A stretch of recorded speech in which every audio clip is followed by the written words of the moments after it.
Rajiv sir आज फिर एक हम सफल व्यक्ति से परिचय कराने वाले हैं, लेकिन इनकी परिचय की कोई ज़रूरत नहीं है। जो पुराने स्टूडेंट हैं इनके बारे में पूरी अच्छी तरह से जानते हैं। दिवाकर जी के बारे में एक शब्द ही ऐसा है कि इनके हर बात में आप सुने होंगे।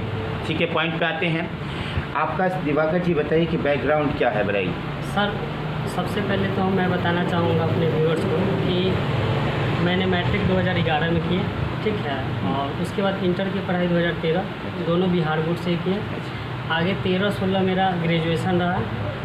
और सबसे बड़ी बात है कि मैट्रिक के बाद मैंने आईकॉम किया और उसके बाद बीकॉम किया। तो कॉमर्स से, और कॉमर्स का पढ़ाई अलग होता है, कंपटीशन लेवल से बिल्कुल अलग होता है, जो बहुत दूर तक रहा है सर। बिल्कुल। ठीक है, और थोड़ा सा बता देते कि मेरे फादर प्राइवेट टीचर है, थोड़ा सा स्कूल में पढ़ाते हैं।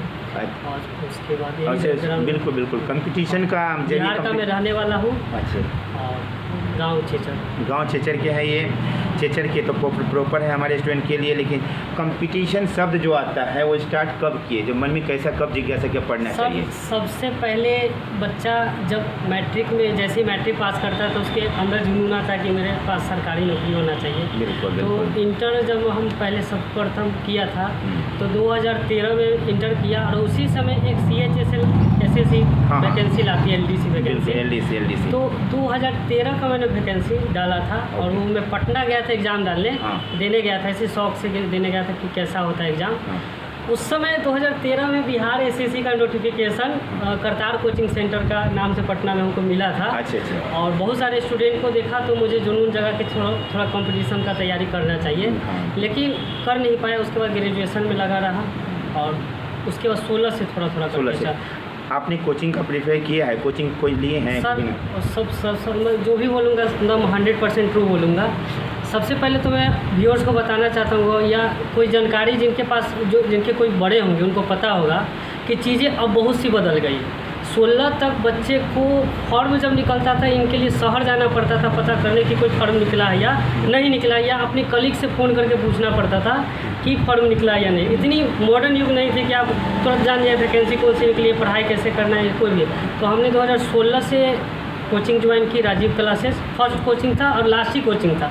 इसके बाद मैंने टेस्ट भी नहीं दिया, ऑनलाइन टेस्ट दिया हूँ मैं, ये झूठ नहीं बोलूँगा, ऑनलाइन बहुत सारा टेस्ट दिया हूँ, अलग दिया हूँ। और सब्सक्रिप्शन किसी कोचिंग का नहीं लिया हूँ आज तक। और 16 और 17 एकदम 1 साल एक्यूरेट मैंने पढ़ाई की राजीव क्लासेस में। बिल्कुल। फर्स्ट एग्जाम आपका क्या रहा? कौन सा एग्जाम आपका? बोल दिया सर, CHSL रहा। उसके बाद मैं अभी तक मैंने ज़्यादा फॉर्म नहीं भरा अपनी लाइफ में। मैं एक दिन काउंट कर रहा था तो 10 से 11 फॉर्म अभी तक डाले हैं। अच्छा। और जैसे कि मैं बिहार से हूँ तो इंग्लिश थोड़ी वीक है। बाद में बहुत सारे एग्ज़ाम मैंने CHSL, CGL, MTS फर्स्ट बार मैंने दिया, बताऊंगा उसके बारे में आगे। तो इंग्लिश मेरा वीक रहा, तो मुझे बाद में पता चल गया कि मैं SSC के लिए सूटेबल नहीं हो रहा। तो कुछ ऐसे माध्यम में जाता हूँ जहाँ पे इंग्लिश नहीं पूछता। ओके, तो हम सोचने इसलिए अच्छे रिजल्ट जो खुशखबरी बड़ी होती है उसके लिए घर में। तो सर सबसे पहले 2018 मैंने ग्रुप D फॉर्म भरा था रेलवे का, और एक जुनून से भरा था क्योंकि इसमें इंग्लिश नहीं था। तो थोड़ी एनर्जी आ गई थी कि चलो इस एग्जाम में इंग्लिश नहीं है। इससे पहले बिहार SSC डाला था, तो सबको पता है बिहार SSC का प्रोसेस अभी क्या प्रोसेस है ऐसे? जी, अभी तक 2014 लटका हुआ है। अभी तक लटका हुआ है। तो जब मैंने ये फॉर्म भरा उसके बाद जुनून था एक अंदर की थोड़ी सी तैयारी किया जाए, और तैयारी की, और फर्स्ट रिजल्ट मेरा रेलवे ग्रुप D में ही हुआ। और अभी तक मतलब सच में तो अभी तक कोई रिजल्ट, मतलब उसके बाद एग्ज़ाम भी उतना नहीं दिया हूँ, और रिजल्ट भी अभी कोई दूसरे एग्जाम में नहीं जैसे इसमें नॉर्मलाइजेशन से शब्द आता है, मार्क्स कितना आता है, इस सब के बारे में कुछ बताइएगा बच्चे लोग को। तो सबसे पहले सर मैंने 2018 4 दिसंबर को मेरा एग्ज़ाम था। मैंने एग्ज़ाम दिया। ओके।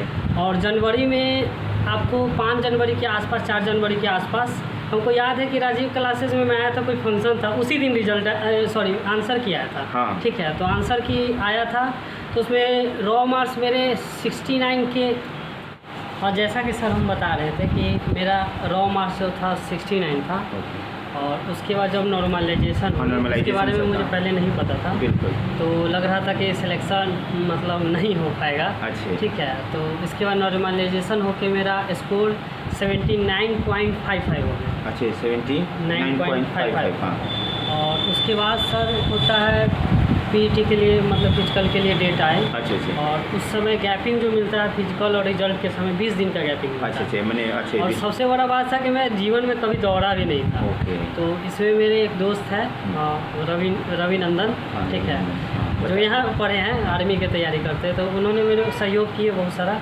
तो 20 दिनों में मैं फिजिकल की तैयारी कर लिया था, और वहाँ पे गया तो आराम से हो गया फिजिकल। और शाम में रिजल्ट आता है, जिस दिन आप फिजिकल कीजिएगा उसके सामने वेबसाइट पे रिजल्ट आ जाते हैं कि पास या फेल। तो दोनों 1000 मीटर में भी और 200 मीटर जो लेके दौड़ना था 35 के, उसमें भी मैं दोनों में क्वालिफाई हुए। तो फिर चिंता सताने लगी कि फिर मैरिट बनेगी। तो फाइनली क्या हुआ कि 15-20 दिन बाद फिर फाइनली मैरिट अप्रैल में, याद है मुझे, डेट कैसे भूल सकता हूँ क्योंकि सिलेक्शन जब मेरा नहीं हुआ था। हाँ, 20 अप्रैल का वो डेट था। हाँ। जिस दिन मैंने अपना रिजल्ट देखा, हाँ। और पूरे मायूस हो गया जब मेरा उसमें मतलब था ही नहीं, रिजल्ट नहीं आ नहीं पाया था। उसमें था रेलवे ग्रुप डी में 1.05 गुना बच्चे का सिलेक्शन कर लिया। हाँ। तो उसमें मेरा बिल्कुल नहीं था, पूरा उदास हो गया, और पूरे मेरे घर पे भी मातम सी छा गई थी। छाना ही सबसे ज़्यादा मेरे पेरेंट्स दुखी हुए कि मतलब फाइनली सिलेक्शन नहीं हुआ, सब चीज़ हो गया और सिलेक्शन नहीं हुआ। उस दिन से मैं मतलब आज तक मैंने MTS फॉर्म नहीं डाला। बोला था मैंने कि MTS के बारे में बताऊंगा। MTS मैंने फॉर्म नहीं डाला था। इंग्लिश का फॉर्म जब भी आता स्किप कर देता था। उसके बाद जैसा कि मैंने पीछे बताया था, मैंने उस रोज़ में MTS को डाला फाइनली, और बोला कि जो भी होगा अपना 100% दूँगा, योगदान देंगे, ठीक है।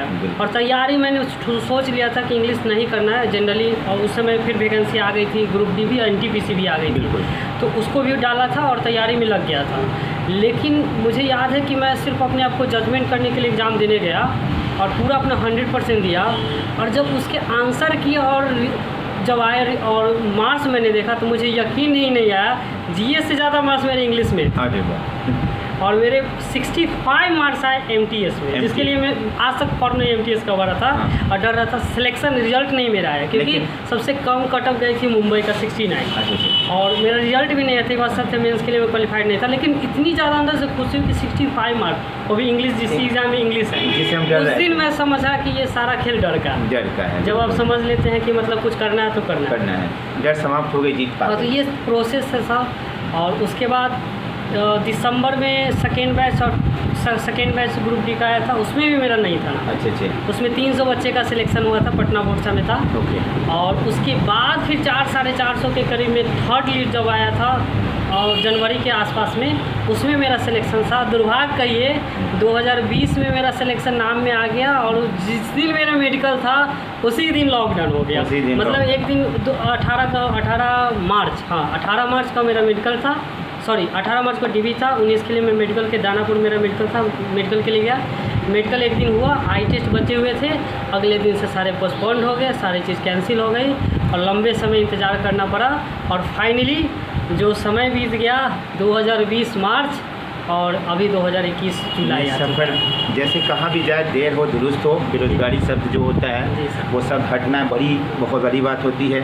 एक चीज़ हम आपसे पूछना चाहते हैं कि कुछ लोग बोलते हैं कि सर रेलवे में कुछ मेडिकल का क्या कुछ प्रोसेस है, तो बता दें उसके बारे में। सर मैंने जो अनुभव किया, क्योंकि मैं 2-3 बार मेडिकल में गया, क्योंकि कोरोना काल चल रहे थे, वहाँ पे स्टाफ का भी कमी था। तो मैंने एक अनुभव किया कि जिस बच्चे का आई ठीक है, जो मतलब 6/6 पहुँचता है, जिसमें 6/9 पहुँचता, मतलब कुल मिलाकर देखा जाए जिनको कलर विजन नहीं, उनको कोई प्रॉब्लम, मतलब आँख सही तो सब सही। और हाँ, एक बात और मैं बताना चाहता हूँ, NTPC तो इससे भी बढ़िया है, क्योंकि उसमें सिर्फ NTPC गुड्स कार्ड के लिए बेहतर चाहिए आई, बाकी आपका कलर विजन भी है, तो आपको कलर जॉब में आराम से होगा। ओके, मैंने कलर विजन है, NTPC वाले को नो प्रॉब्लम। बहुत सारे ऐसी वैकेंसी है जो कलर विजन वाले के लिए भी है। ग्रुप डी में थोड़ा सा रहता है कि आपका कलर विजन के लिए बहुत कम पोस्ट रहती है, बहुत न मात्रा की पोस्ट रहती है, तो कलर विजन है तो थोड़ी सी मतलब उसमें सिलेक्शन के चांसेस कम रहते हैं। क्योंकि मैं 11 ग्रुप का था, उसमें एक बच्चे का कलर विजन था, तो उनका सिलेक्शन नहीं। बिल्कुल। सबसे बड़ी बात क्या होता है कि सफ़र जो यहाँ से यहाँ तक आया, कुछ तो हुआ होगा ना, कि बहुत लोग का स्पेशल कुछ थैंक्स होता है। पता है ये सब हमेशा क्लास में बताते हैं बाबू की सफलता का उत्साह तो सबको मिलता है, लेकिन जो माता पिता को मिलता है, गुरु को मिलता है, उसके बारे में ना कोई शब्द कहा जा सकता है, ना उसके बारे में एक्सप्लेन किया जा सकता है, ये कुछ भी नहीं बता सकते हैं। जितना कहा जाए वो कम पड़ जाता है। कि जैसे ही इन्होंने बताया कि हमें सर क्या बताएं, हम रिजल्ट हुआ दम शांति मन से बताएं। सबसे पहले मैंने आपको बताया अच्छा बिल्कुल बिल्कुल ये बताना सबसे पहले रिजल्ट मेरा आया था तो मैंने नाइट में आपको कॉल करके सबसे पहले मैं आपको इन्फॉर्मेशन दिया। साथ में आज क्या है ना कि आज इनकी क्या है ज्वाइनिंग लेटर भी आ गया, तो आज हमें बोला कि सर हम बहुत लोगों को इन्फॉर्मेशन नहीं दे पाए, बस एक गार्जियन के हिसाब से तब हमको बताया। इसी को कहते हैं ना कि माता पिता और गुरु तीनों अगर खुश हो जाए ना तो सफलता अपने आप मिल जाता है। इस सब कुछ तो आप बता दिए, लेकिन कुछ तो आपको बताना ही पड़ेगा। स्पेशल थैंक्स किसके लिए बताइए कुछ। सर स्पेशल थैंक्स में पेरेंट्स हो गए, मतलब पेरेंट्स इसलिए कि इतने समय तक मतलब एक होता है ना हम लोग जिस कैटेगरी से आते हैं कि जॉब करना है, फैमिली प्रेशर है, क्योंकि इकॉनमी मतलब ठीक नहीं है, तो इतना दिन तक थोड़ा सा पेशेंस बरकरार रखे कि मतलब नौकरी नहीं हो फिर भी मतलब पेशेंस के साथ। उसके बाद सर पेरेंट्स के बाद टीचर सबसे बड़े योगदान है, क्योंकि आप कुछ भी सीखते हैं थोड़ा सा भी सीखते हैं। अच्छा यहाँ पे एक मैं बात बोलना चाहूँगा, लोग मतलब सफलता जब पा लेते हैं तो उसके बाद बोलते हैं कि टीचर का कोई योगदान ही नहीं था, सब भूल जाते हैं कि योगदान ही नहीं, सब कुछ हमने पा लिया। मैं तो यहाँ पे कहता हूँ कि मेरिट में लोग तो पॉइंट से चढ़ते हैं, पॉइंट से है। अगर एक नंबर भी अगर टीचर सहयोग करे तो वो तो आपको मेरिट तक पहुँचा रहे हैं। तो टीचर का तो सब मतलब कहने योग्य बात नहीं है, मतलब बहुत बड़ा योगदान होता है टीचर का, छोटा सा हो या बड़ा सा हो, मतलब योगदान बहुत बड़ा होता है सर। तो स्पेशल थैंक्स टीचर्स। उसके बाद कुछ दोस्त जिन्होंने मतलब हमारी मदद की थोड़ा बहुत, कि कोई दौर में कुछ फिजिकल में कुछ अपनी हेल्प से जी बिना तो सभी लोगों का। उसके बाद स्पेशल फॉर टीचर्स गुरु। बिल्कुल पता है, इनकी एक बात हमें लगा कि कुछ लोग बोलते हैं कि जैसे जॉब हो जाता है तो कहता है कि सब हम ही किए हैं। ऐसा कुछ नहीं होता है बाबू, कि जो भी करता है उसका कहीं ना कहीं कण भी किसी न किसी व्यक्ति का इंसान जरूर है, उन्हें बहुत मेहनत किया, दिल से अपने हिसाब से निष्कर्ष निकाला, बहुत किया, लेकिन अगर किसी से आप कुछ भी सीखते हैं तो उनकी योगदान को बिल्कुल भूलना नहीं चाहिए। इन्होंने कहा कि हमने फिजिकल के पार्ट में उनसे सीखे या किसी से कुछ भी थोड़ा भी सीखे तो उनके बारे में कुछ ना कुछ कहिए, उन्हें भी अच्छा लगेगा। और इनके बारे में और बताना है कि 2019 में हमने ग्रुप डी और NTPC वाले तो चल ही रहा था, लेकिन 2019 में खासकर ग्रुप डी की में फॉर्म भरा गया। 2021 हो रहा है, अगर 21 सुने कि अगस्त और अगर सितंबर में एग्ज़ाम हो तो उसके बारे में क्या करना चाहिए? उसके सबसे पहले मैं सर खुद NTPC का भी कैंडिडेट हूँ, तो NTPC के बारे में स्ट्रैटेजी तो बोलूँगा नहीं, बिल्कुल नहीं, क्योंकि उसके माध्यम में मैं अभी सफलता नहीं हासिल किया हूँ। तो ग्रुप डी के बारे में मैंने जब बोला कि मेरी फाइनली सिलेक्शन नहीं हुई, तो आपको जान के हैरानी होगी कि पूरे जो ग्रुप डी हुए लगभग 130 से 135 शिफ्ट में हुए थे 2018 वाले, ठीक है। तो उस जोश में जब मेरी सिलेक्शन नहीं हुई तो मैंने लगभग 100 सेट कवर कर चुका हूँ प्रीवियस ईयर। अच्छा। तो मुझे लगता है कि मैं इसमें आपको ज़्यादा से ज़्यादा सहयोग कर सकता हूँ, क्योंकि प्रीवियस ईयर मैंने अच्छे से बनाया, क्योंकि मेरी सिलेक्शन फर्स्ट लिस्ट में नहीं हो पाई थी। तो उसमें क्या है कि सबसे पहले आपको सिलेबस पता होना चाहिए। तो 2019 वाले को मैं बोलूँगा कि आपको 55 नंबर मैथ रीजनिंग के होते हैं, जिसमें से 25 नंबर मैथ के होते हैं और 30 नंबर आपको रीजनिंग के पूछे जाते हैं। उसके 55 नंबर के बाद अगर आप आगे बढ़ते हैं तो 25 नंबर आपको साइंस से पूछे जाते हैं। उसके बाद आप बचा जो रहता है एग्ज़ाम, जैसे 25 नंबर 20 नंबर के आसपास जो भी बच गए, उसमें आपको करेंट अफेयर का वेटेज ज़्यादा रहेंगे, 10 प्लस भी हो सकते हैं, लेकिन 10 के समथिंग जरूर रहेंगे। 10 क्वेश्चन मिसलेनियस रहेंगे, जो हिस्ट्री, पॉलिटी, ज्योग्राफी किसी से भी रह सकते हैं। तो यहाँ पे सवाल ये उठता है कि किस सब्जेक्ट को ज़्यादा वेटेज, हाँ बिल्कुल बिल्कुल, इसी ताकि हमारा सिलेक्शन हो सके। PhD नहीं करना, हाँ PhD करना नहीं, जॉब नहीं करना। तो सबसे पहले आप एम बनाइए कि मैथ रीजनिंग जितना ज़्यादा से ज़्यादा हो सके आप कवर कीजिए।